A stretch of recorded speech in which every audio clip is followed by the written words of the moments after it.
Hey everyone, Alex Fedotov here, and today we have an awesome conversation with Nick Terrio. He is a phenomenal advertiser, spent millions and millions and millions of dollars on advertising platforms, works with fast-growing 8, 9 figure brands, and just knows exactly what's working right now on the paid side. So we'll have amazing high-level conversation, and we'll just talk some shit. Nick, thank you so much for joining me. Awesome, Alex. No, man, I appreciate you having me on and everything.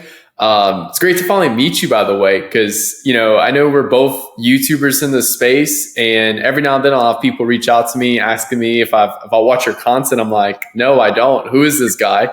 And they'll link me to some of your stuff. So it's good to finally meet you and good to put a face to the name and everything. And appreciate you having me on, man. Yeah, my man. Thank you so much for joining me. How you got into this whole space? I know your story is pretty crazy. Was previous background you had, and we all get into this space by some accident. Yeah. So for me, long story short, I was working a landscaping job, and at this time I was working 40 hours a week. Exited high school, say exit like exit a business, but graduated high school right there. And it was during the summertime before college. I was working 40 hours a week. I live in Louisiana. So, it'll occasionally get up to 110, 115 degrees, sunny outside. You're working 12 hours a day in the heat. It's not fun at all. And at the time, I was always tech savvy my whole life. I was about 18 years old at that given moment.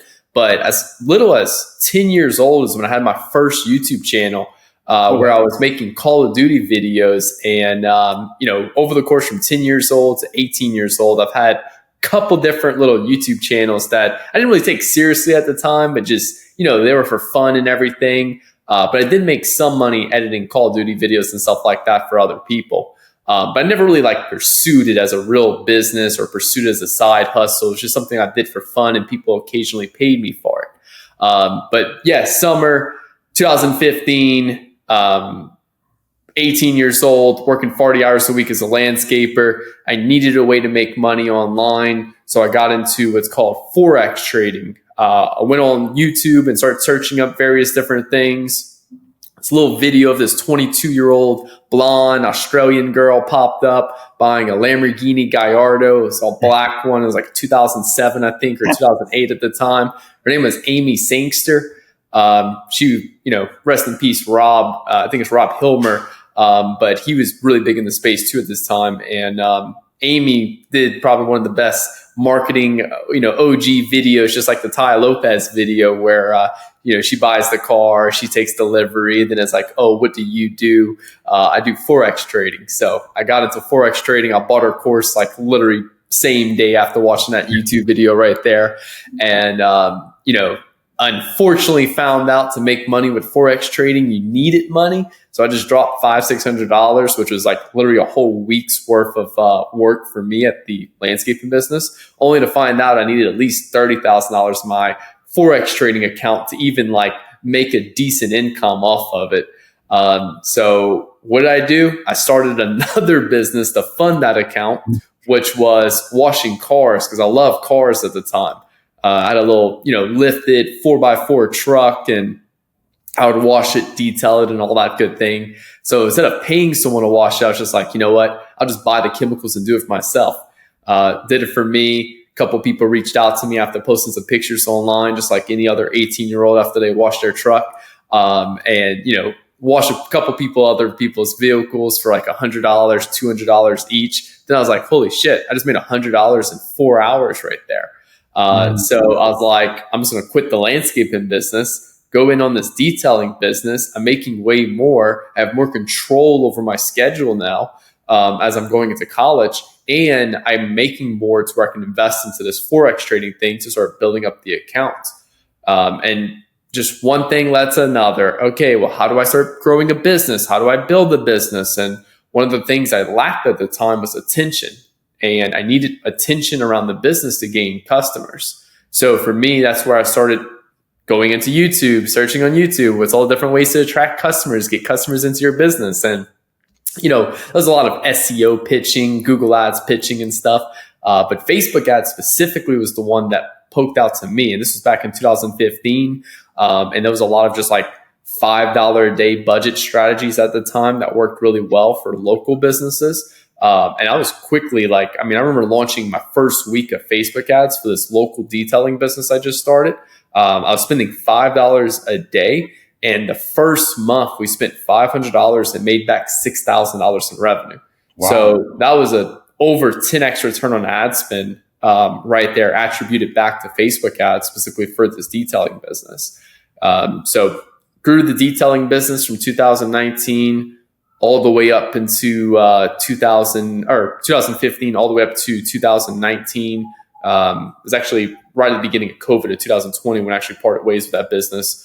But just throughout that 5 years running the business, I fell more in love with the actual advertising and marketing side versus the actual work itself of working with the vehicles and stuff. And then it wasn't until 2019 that I closed my first agency client, which was a e-com store, paying me $5K a month. And at the time I was only making $2,000 a month working, 40 hours a week with the detailing business. And I just closed the client at $5K a month that it only took me about, 2 hours a week to fulfill on. So my income to how many hours I was working significantly went up. And I just went all in on the agency. Luckily for me, COVID blessed me in the sense of okay, hey, now I have to close the detailing shop because we can't have people coming in due to COVID. So that allowed me to go all in on my agency and just head down the whole time during COVID to grow the agency to where, that's basically kind of what got me to where I'm at now. And then back in 2019, towards the beginning of 2019 is when I started posting content related to Facebook ads.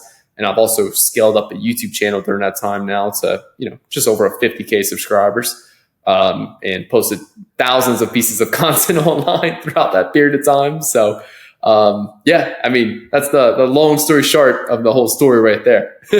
Man, that's an awesome story. So since you started, cause it's, I also been in this industry I've been since 2016, 17, that's when I had my first, so we are both almost veterans in this space, and it's fascinating to see kind of all of these waves and changes that are happening. So from your perspective, 2019 or 20, let's say, versus now, what are the main critical parts that have changed that any successful business that wants to succeed online, like advertising, using Facebook ads, needs to take into account before they spend $1 on ads?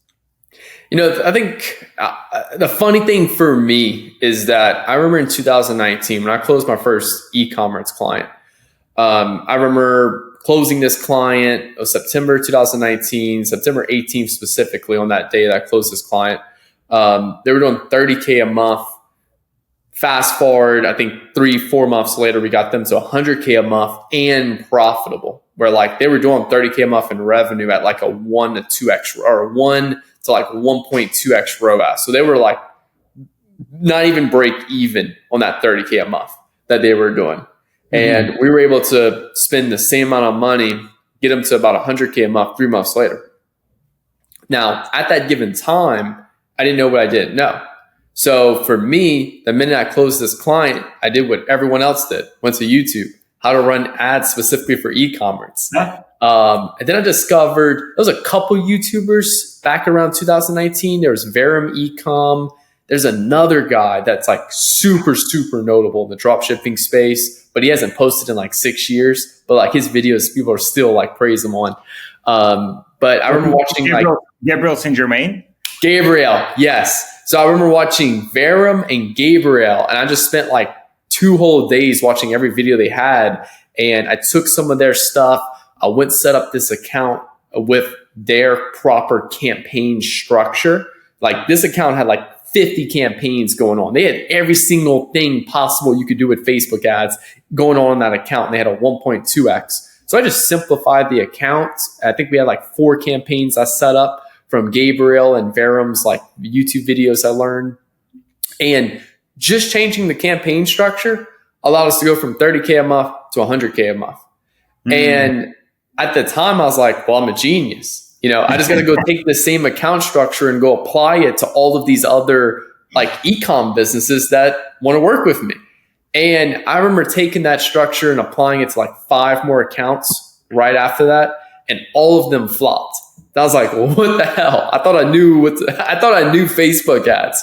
But again, I didn't know what I didn't know. So what I realized is that this e-com client worked so well, and we were able to scale them. I think at our peak, we got them up to about 350K a month in revenue. And again, this is, keep in mind, it's all the way back in 2020. So like this was good numbers at the time.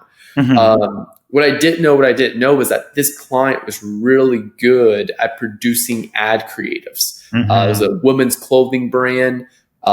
She specifically sold to more lower income women, but all of her creatives, she lived in this huge like mansion in Atlanta. Her husband just bought like a Lamborghini Aventador.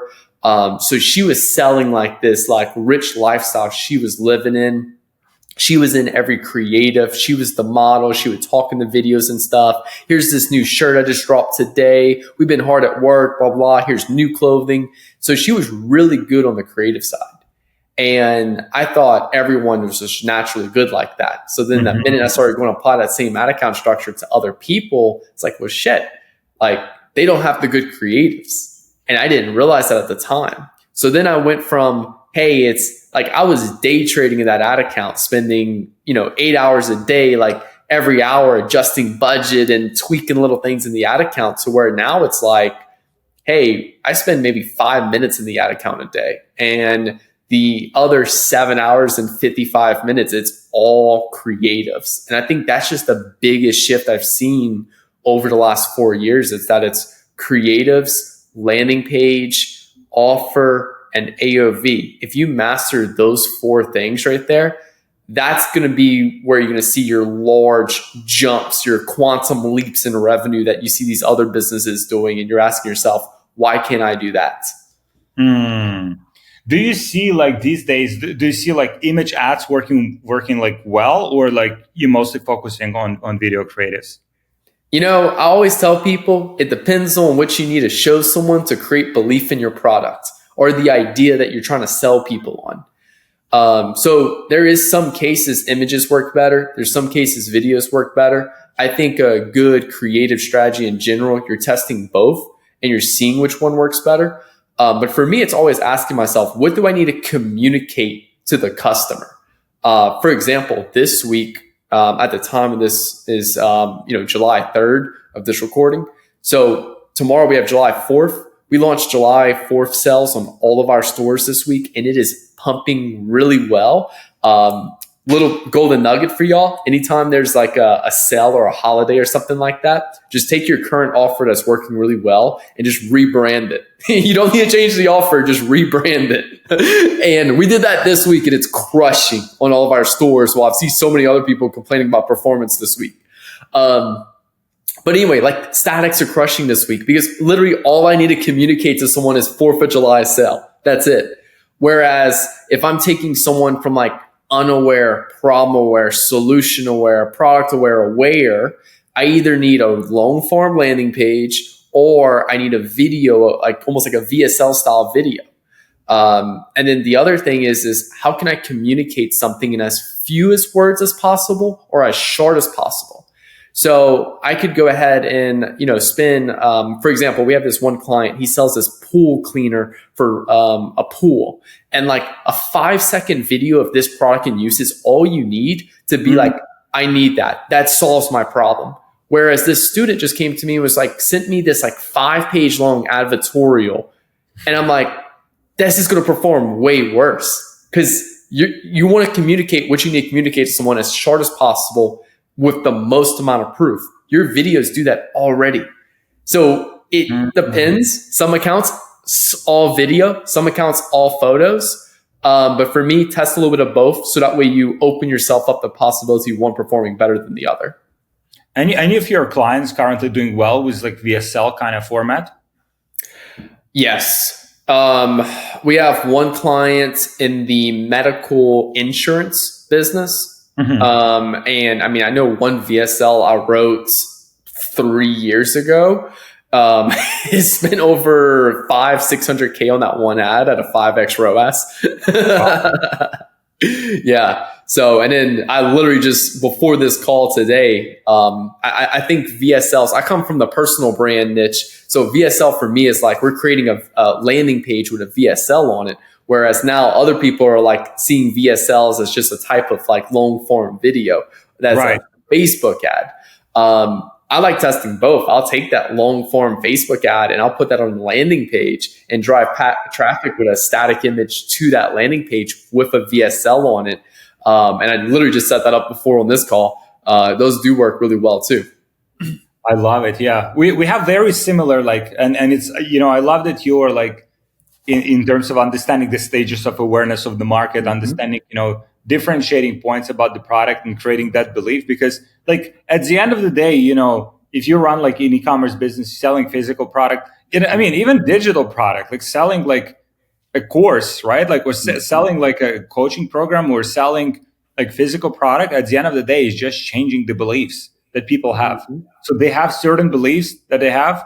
And then throughout your sales, marketing materials, like you have to like shift those beliefs to the beliefs that, okay, your product is the key for them to get from where they are right now to where they want to be.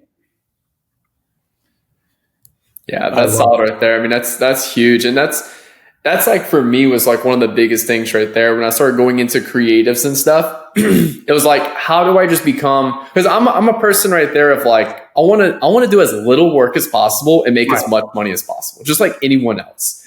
Yeah. So I know if I'm spending 8 hours in the ad account all day, overcomplicating it just to squeeze out 1 to 2% difference in performance, what could I go spend 8 hours on that makes success impossible not to happen?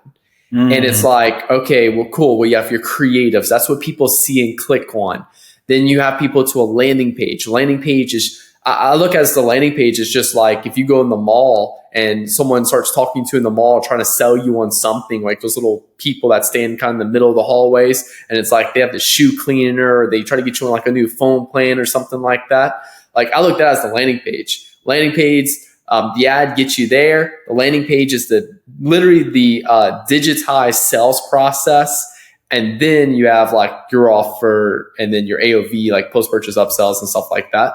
So it's like, I only want to spend time on those things. And for me, creatives was the first thing I spent like 3 years just spending as much time as possible studying from top brands. I still love to go study the copywriters like Eugene Schwartz, David Oakley, Dan Kennedy. Like I still look at their swipe files from ads they wrote all the way as far back as 1960. It takes, yes, that's not the type of ads we're writing now in the sense of like newspaper ads, but it takes a special person to be able to make the connections and break it down and understand the common themes and the components of those things that we can then modernize inside of our Facebook ad creatives. And that's where like we get a ton of just really good ideas for our ad creatives.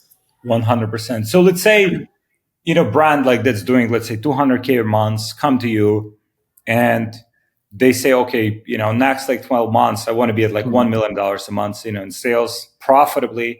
Like, what's your kind of like, what's your plan? Like, what are the first things that you do? First thing is just to figure out the bottleneck. What's preventing you from that? We've had a couple brands in that exact same situation, and we have a few different strategies we can deploy.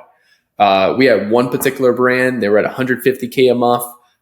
They had the proper ad account structure. They were testing new creatives every week, but like still just stuck. And they were focusing on this desire for stress and anxiety with their product. And stress and anxiety took them from 30K a month to 150K a month. So like they had no like bad reasons to like not shift from it, but also too, they were stuck at it for a couple months now, even testing new creatives around that. So like literally all we did was found a new desire in the marketplace that we can position that product around. And we were able to take them from 150K a month to peaking at $1.8 million. Wow. I think eight months later, they came in April, and then November of 2023, they did a $1.8 million. They never did a Black Friday like that ever before. Wow. We exceeded and went above their expectations for how much money they wanted us to make. So like that's an example right there where all we did was change the desire. Another example is our medical insurance client.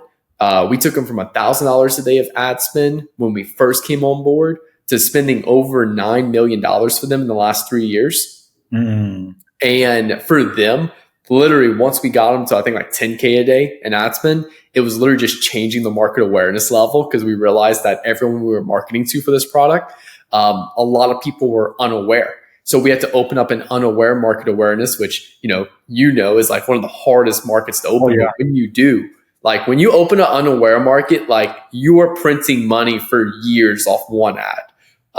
It's extremely profitable. So literally just identifying the bottleneck of, hey, there's no real new desires we can pivot around because this is only solves one desire. So can we go up the ladder of market awareness? Boom, we scale them up from there.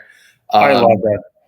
Yeah. It's basically like, and I think, for people watching, just kind of like to give them context, like, and this also like one of the biggest mistakes I see people making, that they kind of expect that people know about their product, right? So they have this like very bottom of the funnel, like ads with the product in it, without properly building, the desire, the differentiation, and also like not properly like just, I mean, there's only so many people like in that market, right? There's only so many people you can hit with kind of like bottom of the funnel ads. And if you want to scale, you have to crack the colder traffic that doesn't even know that they have a problem. If you can do that, like you mentioned, it's like, oh, no, I have a problem. Oh, I didn't know. Like, okay, cool. So now like that is the biggest market in any niche. And if you can crack that, it's that, like you mentioned, it's hardest one to crack, but that's what opens like a real scale. Absolutely. Yeah, no, it crushes. That's a solid. So that's like 2 of our 3 strategies. Our last strategy that we like to deploy is technically 2 out of 4 strategies. The third one, though, I will go over that I'm very bullish on is just hiring higher level content creators no one else is willing to hire. Back when we were working with Icon Amsterdam, we helped them scale from 2021. They came to us at 300K a month. Mm-hmm. And in 2023, when we parted ways, they were about $2 million a month. Wow. And one of the biggest things for them was that working with content creators that everyone was scared to work with because of their price point.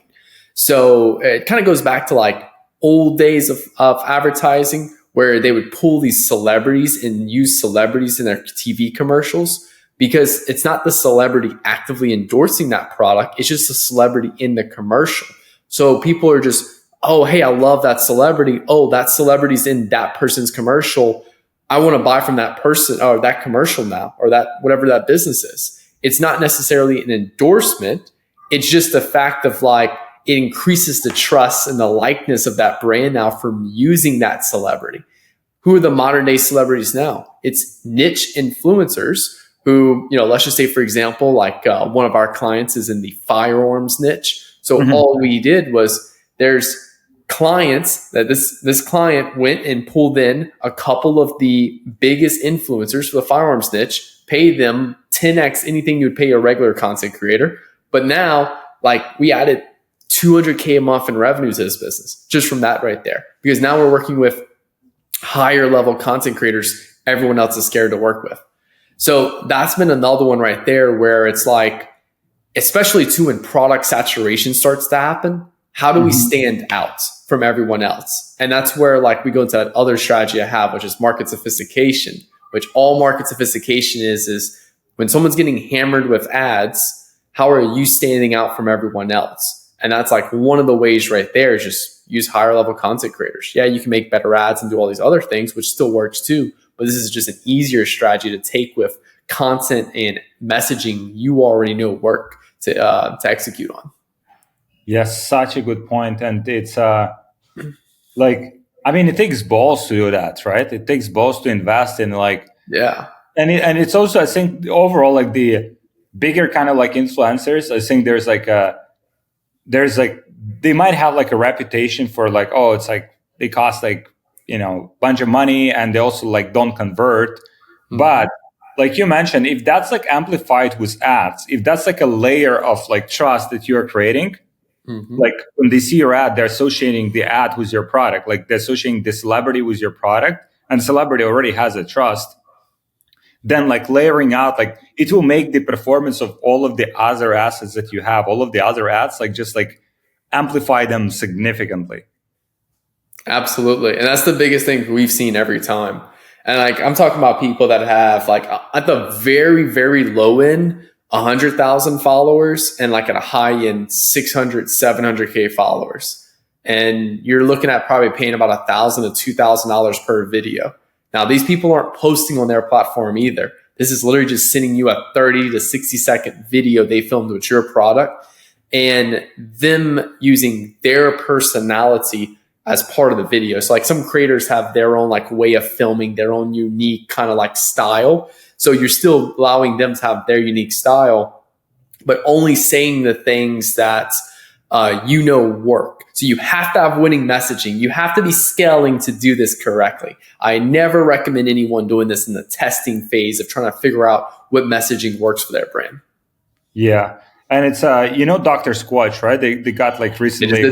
Sydney Sweeney. They have Iron Mike in there. They're a great example of this. Yeah.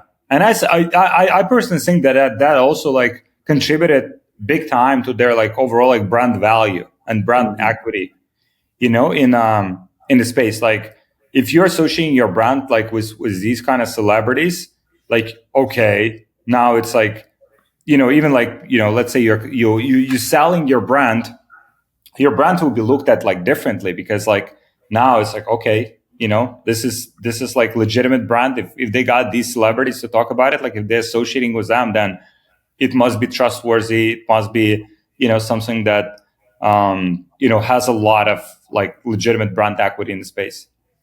Now, this is something like Dr. Squatch is a great example of this, where they did the collab with Sydney Sweeney. This is not just a collab, or this is technically a true collab where they built a product around an influencer. There's different stages to this. So like there's a low level of just paying a big influencer to film a video with your product. But the level of which Dr. Squatch did it is a true collab where they built a product line around a person. And this is a great example. I don't know if you know the guy who owns Tuned in Tokyo. His name is Frankie something. I can't remember his last name.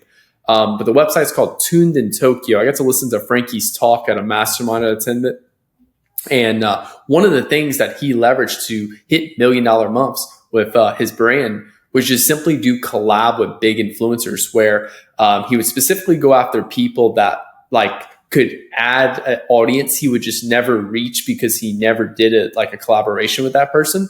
And he would just go and basically build product lines around these influencers, exactly like Dr. Squatch did with Sydney Sweeney. And you basically, hey, I'm going to do all the fulfillment. I'm going to do like all that part. All you have to do is the marketing part. We'll split profits 50-50 on this whole line that we put together with you. And it's a phenomenal way to reach more people you would have just never reached before, because, that influencer bridged that gap right there between your product and that industry that didn't know they needed that product. I love it. On the opposite side of that, like, do you use a lot of like AI UGC? AI UGC? Yeah. Oh, that's like totally opposite, right? Like we go from like totally like, people with established authority or reputation in space, like to, AI creation. Yeah. So obviously there's different levels to AI. I have different perspectives on AI.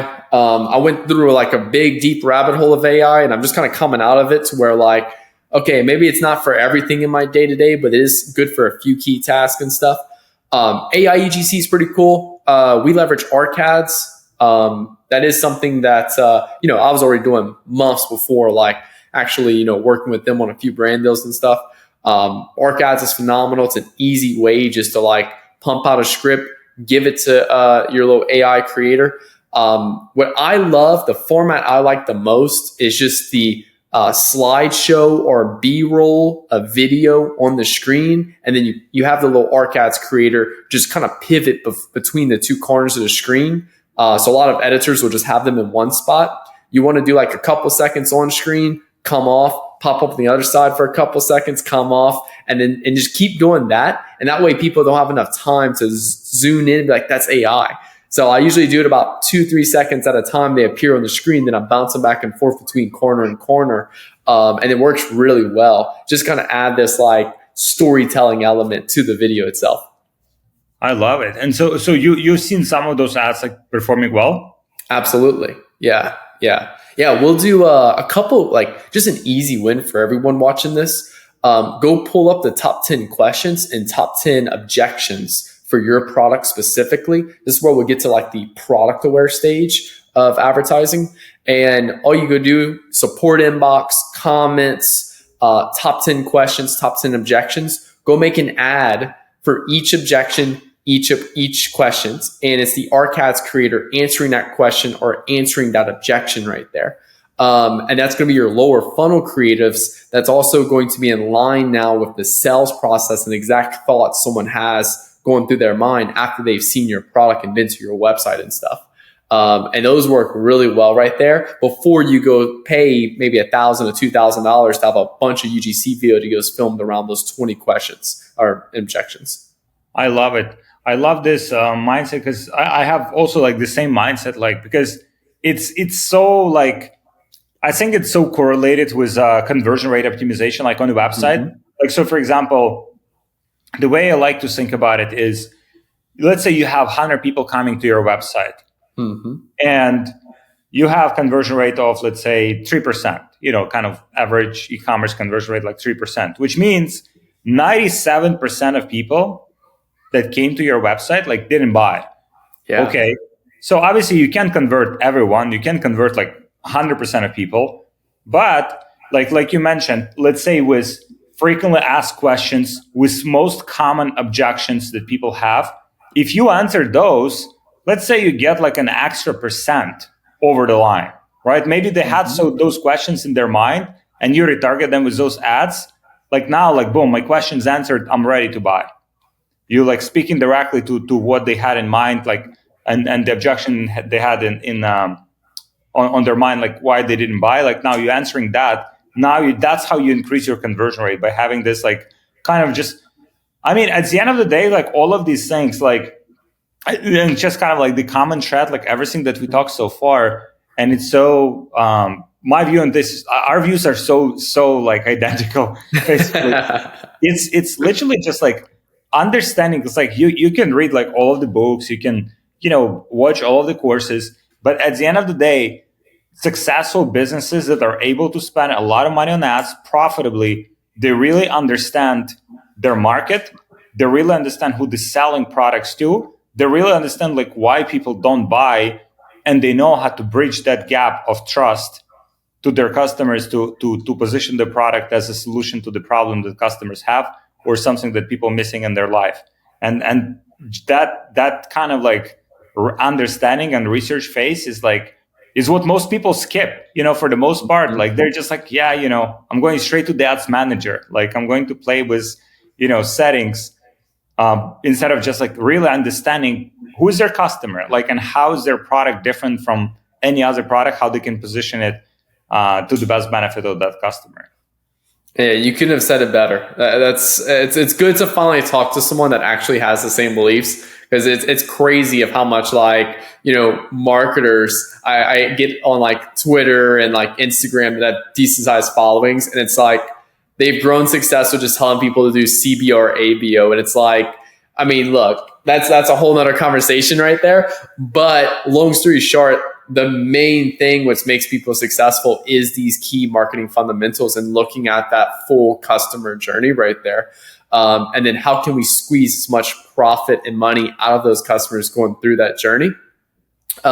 Something that also too that you said was, like what actions do you do on a day-to-day basis? You just hop into the ad account, start tweaking campaigns, or do you sit down and do market research? And with AI coming around, and more people are putting it in their ad creation process and stuff, I find market research is still the one thing that I would never delegate with AI, because you develop confidence through repetitions. And the more you do something, if I go flip a light switch and every time I flip the light switch, the lights come on, I'm very confident now 30 days later that when I go flip that light switch, the lights are going to turn on. I'm extremely confident. You can argue all day with me you want that they won't come on, but I know for a fact they will come on.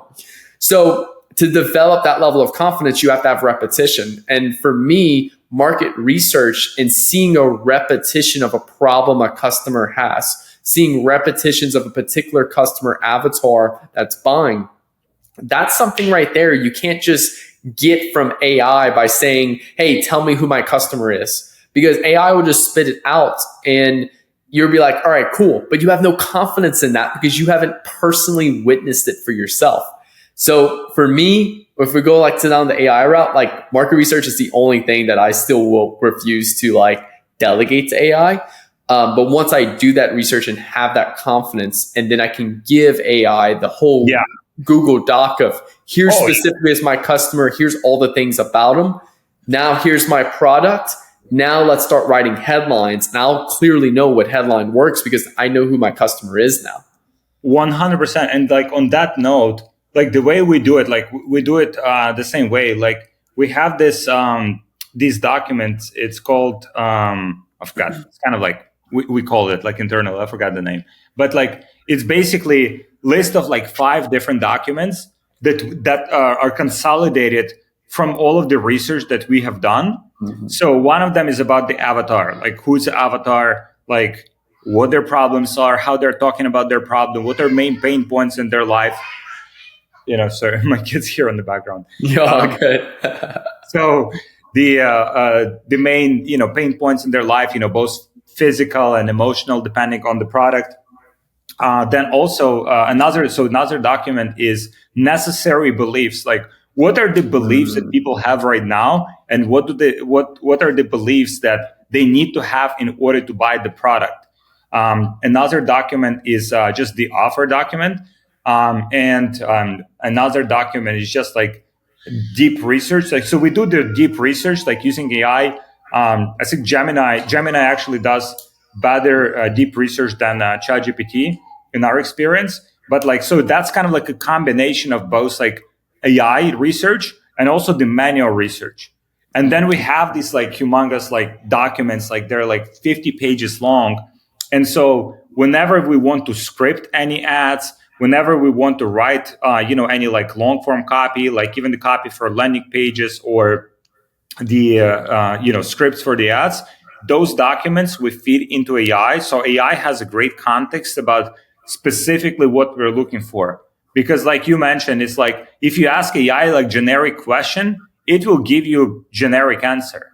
It will just give you surface level stuff that just kind of trying to appeal to everyone, but at the end of the day doesn't appeal to anyone. And just having that consistent, and you would have to re-upload these documents over and over because AI forgets. Mm-hmm. So every new chat that you start, you just have to re-upload it. You want to generate images, you still upload it. You want to generate script, you still upload it. So every time we basically uploading these documents over and over, but that just gives AI the necessary context to create, high quality outputs that are specifically designed for our prospect. I like that. Yeah, no, that's solid right there. Yeah, my partner, he's also on YouTube. His name is Mark Builds Brands. I think I might have seen his stuff before. Yeah. He's basically, he has this very special style. He's shirtless, sitting in a dark room and making these very. I know exactly what you're talking about. I actually just discovered his YouTube video I would say 3 days ago. Yeah. He's a kind of big swole guy. Yeah. He's out there in Miami too. Yeah. We go after. We have a kickboxing session. Yeah. So yeah, he's savage. So he's so heavy into AI. So I'm personally like I think like I'm like most people, like I'm not very good with prompting because I'm probably like impatient to kind of like sit and like prompt, kind of like with AI. But he's a patient guy. He can sit and like talk with AI like for hours. And that's how he was refining this process. And so now we actually put many of these things into the like automations. So we do like N8N like automations. Like for example, we have some for like image generation, like where it's like all of these documents are fed into AI, and then all of the best performing images like are fed into AI, and then it's like processes all of that and then refines the images. And so at the end we're getting like a bunch of like images ready to go. The same with like long form scripts and stuff like that. So we're trying to leverage AI. It's like it's imperfect. Sometimes it needs some feedback, but I think it's at the point where as long as you give it like the right inputs, it can give you some solid outputs. Yeah, and that's the biggest thing right there. How are those inputs created? And that's usually where it's, it goes back to the market research side where it's like, that's the most important thing you could possibly do manually. Because not only is it going to drive your copy, it's also going to drive the product ideas you have. It's going to drive the new offer ideas you have when you're browsing through other people's websites. It's taking all that. That's the most important work you could possibly do manually. And then giving that to ChatGPT now with all the information you just discovered and helping ChatGPT helping you sift through it to create these outcomes that you want. Versus other people that are just like, hey, write me an ad for this product. All right, cool. ChatGPT said it. It must be the Bible. Let me upload it now. Yeah. Oh, yeah. Yeah, exactly. I think it's like with AI, you can't just get like lazy. Like it will simplify your life, but it cannot make you complacent, because like in business in general, like it's like the moment you get complacent, the moment you kind of like start cutting corners, like it will bite you in the ass. Like so I think AI can simplify your life and make your life easier in many ways, but you can't just like rely that AI will do everything for you and will give you the right answers, because sometimes it hallucinates. Like it gives you some weird stuff.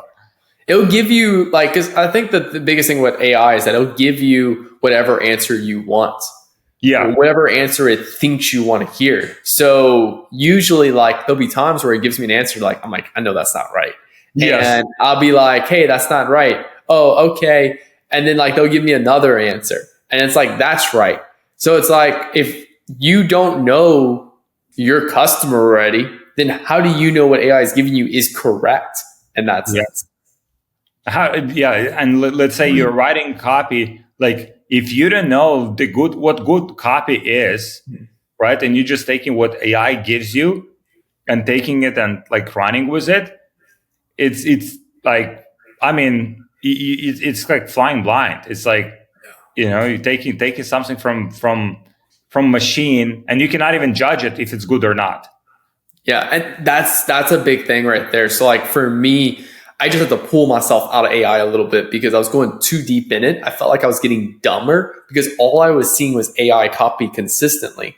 And I had to go back to like, I have 3 characteristics of like successful copywriters, advertisers and stuff, which is number 1, being able to every day learn something related to marketing. So whether it's like literally listening to this video right now or watching this video or listening to this podcast right now, there's tons of golden gems that Alex has dropped and I've dropped today that give you a lot of value. So just every day you're learning something related to copying or advertising.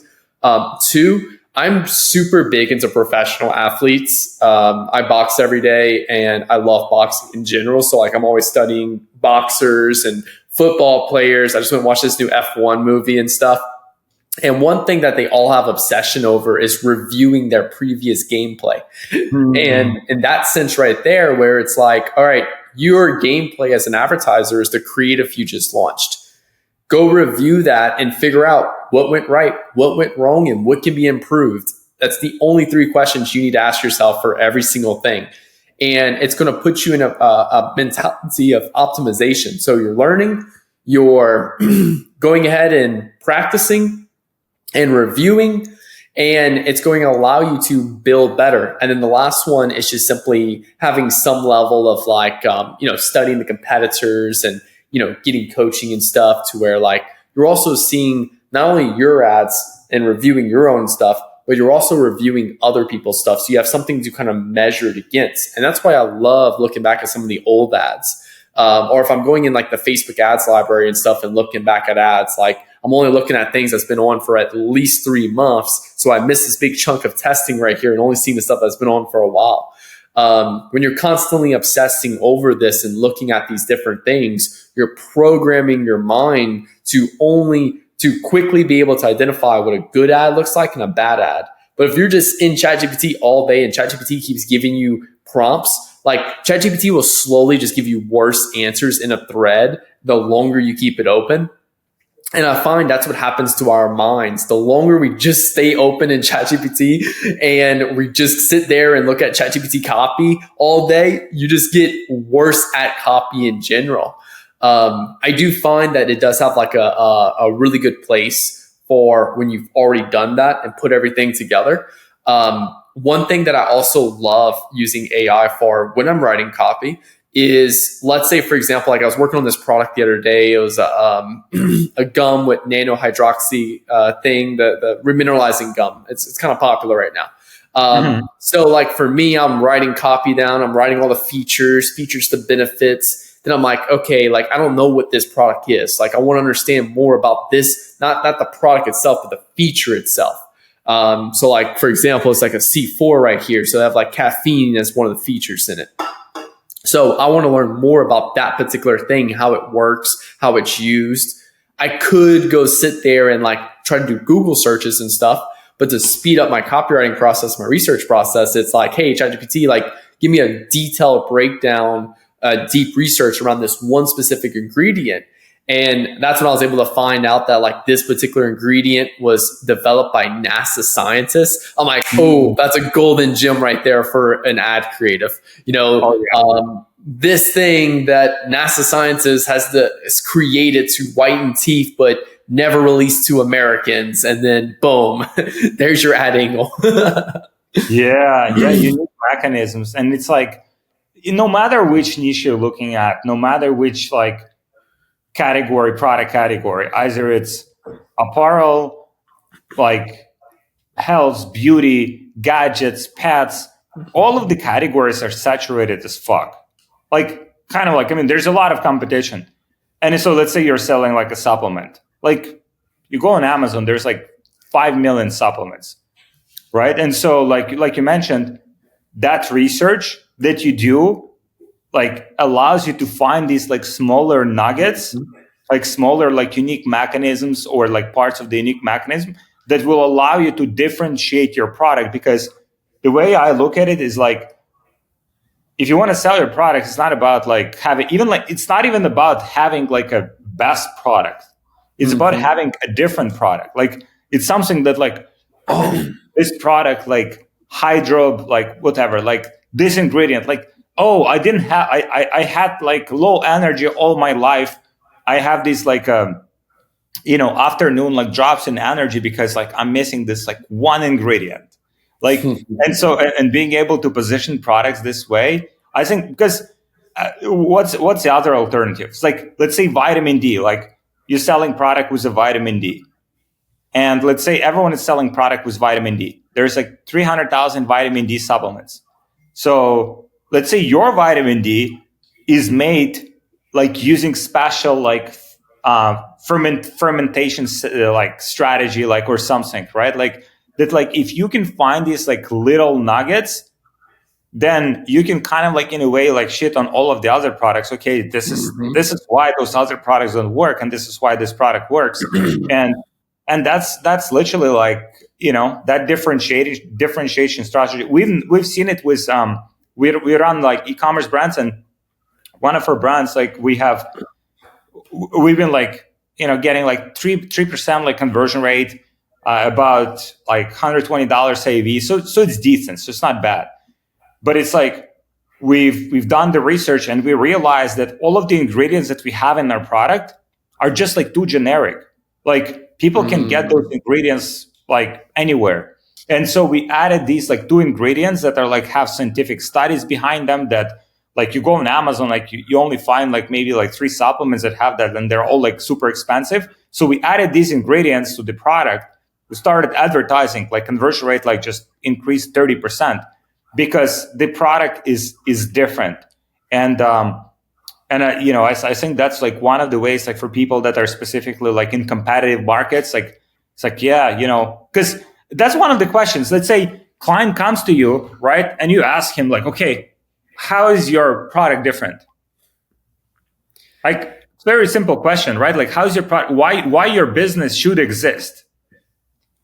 It's a tough one. And there's a lot of people that don't have it. So I know. If we're going like to like market sophistication right there with like unique mechanism, it's like, yeah, I could technically go create a unique mechanism for my product, but what if my product doesn't have that? What do I do next? Then it's like, okay, well, like, is your mechanism at least better? Like, if everyone else is selling energy drinks, you're selling energy drinks, you don't have a unique mechanism to your energy drink, but is your energy drink maybe have more caffeine? And then is there a subgroup of people that actually care about that product having more caffeine? Maybe that's not it. Then it's like, well, shit, we don't have a better product. We don't have a unique mechanism. What do we do next? And for me, at least that's what I've always found that works really well for me, is just going after a sub identity. So like, here's how to scale Facebook ads versus here's how to scale Facebook ads for high ticket e-com stores.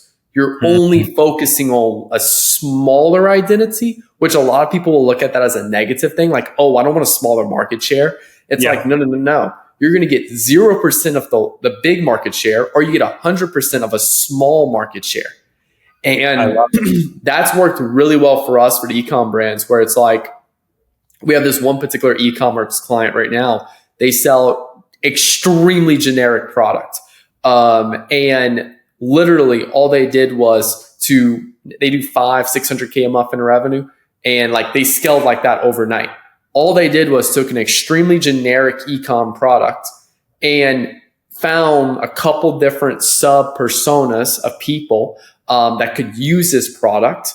And all they did was go and built a whole store branded around that one sub persona and was able to scale from 0 to 600K like overnight. That's it. They didn't have to do really anything else besides just only speak to that sub persona. And they found that sub persona just by simply going through hundreds of reviews manually to start to understand who's the type of people that's buying this generic product from other people. And that's it. I love it. There is so much gold to, like, especially for businesses that have some data that, like, at least done like $few million in revenue and have some reviews either on the website or like we even get like tremendous insights from the comments. Like, we see the comments. Oh, does it work for, like, if I'm a nurse, does it work for me? Okay. We see it once, right? And then like, it's like, oh, I'm a nurse. Like, will this product work for me? Okay. Again, it's like, my sister is a nurse. Like, do you think like this will work for her? Okay. All right. And so we see that again and again. It's like, oh, this is a trend. There is like people, like there is sub market that like, and like, nurses, let's say nurses, like there's like few million of them in the United States. Last time I checked, it's small market. It's a smaller market, like few million. Like if you get like 10% of that market, that's like hundreds of thousands of customers. Yeah. And it makes your advertising so precise. Like, and that's the thing. It's where a lot of people will venture away from that because they immediately just think smaller market. And it's like you will literally get 0 of the main market because you're trying to compete with brands that do hundreds of $1 million a year, or go after a smaller market. And then what a lot of people make the mistake on is when they go after a smaller market, they don't expand their product line. So for me, it's like when I go after a smaller market, cool, we have our one hero product that scales us 400, 500, 600K a month in revenue. Now let's go build more products for this customer to start buying. When you go after smaller markets where there's no other people advertising in, that's when you can own that with hundreds of little products for that customer. And now their LTV is substantially higher with you than a bigger brand that's just like on that one or two main products right there. Man, wait, it's like for people watching, like they should take some notes. They got a ton of value in this. Oh man, on the advertising side, like anything that I know. I mean, there was like Andromeda update. Like Facebook is changing all the time. Like anything on the media buying, like tactical side, like anything that's you've seen working recently. I mean, there will always be the debate ABO versus CBO. And that's how I built like my YouTube channel. Like my YouTube channel has just been like here's all the learnings I've learned from me just testing everything. So that way you don't have to make the same mistakes. And like for me, it's like back in 2019, I was running, multiple campaigns, 2020, duplicating campaigns 5 times every time like we found a winning ad. And like I did the whole ABO testing campaign, CBO scaling campaign. And like, for me, I've just been pretty solidified with just running the CBO campaign now for the last couple of years and just scaling up by 20% a day, 7-day click, 1-day view, auto bid, not running cost caps or anything like that. I think the only thing that I will do is I'll do like a $10 a day minimum spend on the ad set. And every time I have new creatives to launch, I just put them in a new ad set and let it roll. That's just been my structure for the last 3 years. And that's simply because I haven't been able to beat it. I've tested dozens of the other popular structures online. That's always, if you go on Twitter, it's a war every day. ABO, CBO, cost caps versus auto bids. And I'm just like, look, I'm going to test it. I'm going to figure out what works for me. And then I'm going to scale with that and, just kind of cut through the noise. Yeah, my man. And it's like you said, in terms of the effort allocation, it should be like just back to creatives, back to like good copy that resonates with your customers, like back to the research. Like those things just have like exponentially more value add than like trying to outgame the algorithm. Like we're all like peasants, like compared, like there's like engineers like sitting, like thousands of engineers in Meta. Like you can't, like, it's like you can't outsmart them. And like find a little loophole in the system, like so yeah. It's like I don't blame people, right? Like as humans, we're fundamentally flawed with the sense we're always looking for the quickest, like, and not even the quickest action, is that we're fundamentally flawed in the sense that we always want to conserve energy. So if we always want to conserve energy, we want to do as least amount of work to get the biggest result as possible. That's just how we're hardwired as humans. So it's like, why go spend all this time learning these fundamentals that we talked about today? Why do I go spend all this time building creatives? Maybe I could just duplicate a campaign and switch to ABO and I'll magically get a 5x ROAS. But then when you realize that if you keep that mentality right there and you're focusing on the wrong levers to control the business, you'll just be stuck in the spot of just never getting the results you want. So it's like figuring out the 2, 3, 4 levers that you have to focus on the business that I can spend very little time on, but they're going to produce massive results for the business. And quite frankly, things like ABO, CBO, cost caps versus auto bids, these are just things that make a 1-2% impact in performance. Yeah, man. I've seen so many ad accounts in my life where like this structure was like simple, like you can find like more primitive structure, but the creatives were on point and those accounts were printing. And that's like, usually that's the case with either with like very, very good like media buyers or some kind of like creative person on the team or the founders themselves, where like you mentioned, like in your case, that story that you were sharing where like founders just like really understand their market, can produce these amazing creatives. And in that case, it doesn't matter like what kind of bidding strategy there is. Like it will work like with any of them. And that's the thing. That was a big lesson for me in my career that I learned. It's like you can have terrible creatives, a terrible product, and it's like you're trying to squeeze a lemon that's already been squeezed, and you're trying to get that like 1 or 2 little drops to like get maybe a 2% margin in your business instead of a 1%. Or you keep the ad account extremely simple. You go focus on creatives, offer, landing page, AOV, and then like, you see a substantial difference in margin, 25, 30, 40% margin now, and you're scaling at a significantly better rate. 100%. Awesome, my man. How can people connect with you? How can people find you? Yeah, very straightforward. Nick Terrio on YouTube, Nick Terrio on Instagram, and Nick Terrio on Twitter. I'm very responsive on Instagram specifically. A ton of content that honestly, I think we already share a pretty good viewer base on YouTube right now. So, we probably already seen each other's, our viewers probably already seen both our channels and stuff, but Nick Terrio on YouTube as well. And yeah, man, this was awesome. I like this a lot. Man, I love this conversation, and I love our perspectives are so similar, because I think that's literally that's what's working right now, and kind of like also seeing, because we've been in the space for a long time, we have seen like kind of the flaws, and we I mean, we still have some flaws in ours. Probably there's some flaws in our thinking as well, but I think like at the end of the day, like business always comes back to the foundations, right? Like, and successful businesses, like I was reading this story about, like, I think Airbnb or something, when the founders, like when they initially started, like they were like knocking doors and talking to actual like homeowners and stuff like that. So they had like very good like understanding of their market, and it's it's a multi-billion dollar company at this point, but like that is a foundation that the business has to be built on. Like really understanding your customers, why you're in business, what problem is that you are actually solving, and how is your product different from any other options on the market.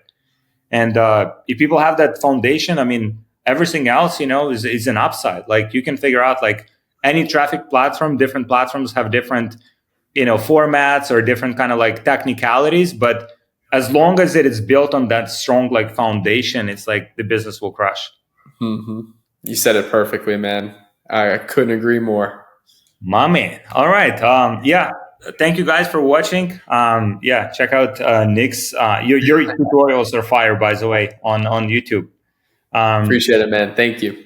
Yeah. Awesome. Thank you, Nick, for joining me. Thank you, everyone, for watching. And yeah, see you guys.